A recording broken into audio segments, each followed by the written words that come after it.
So here's how to auto cut video dead air, and by the way, you can click on the link below to try out Gling AI so you can follow along with this tutorial, and it will be in the description down below. So now once you click on the link, just simply click on start for free over here, and after that just simply click on sign up over here, and just simply connect with Google or manually provide your email and pass. So once you are signed in, just click on here web editor, and after that you can just simply drag your videos over here, or just simply click to browse into your desktop and just simply select your video and click on open over here. And now from here, just simply click on continue.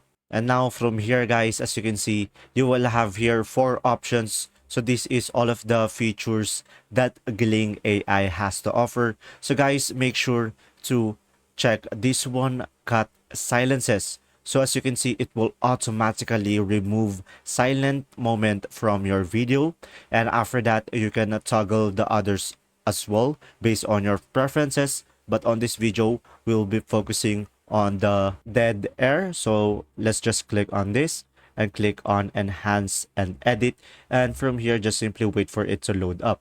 And once it is load up, as you can see, guys, from here automatically it removes the dead air or the clips that you are not saying anything.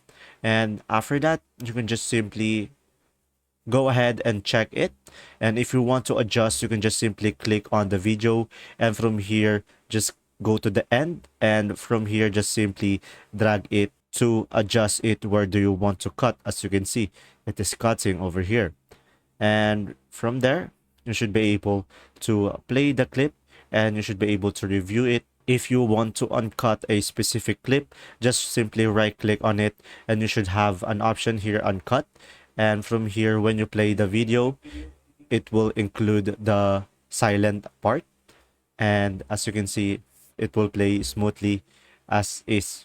And now, once you are done, just simply click on export over here on the top right and click on video over here.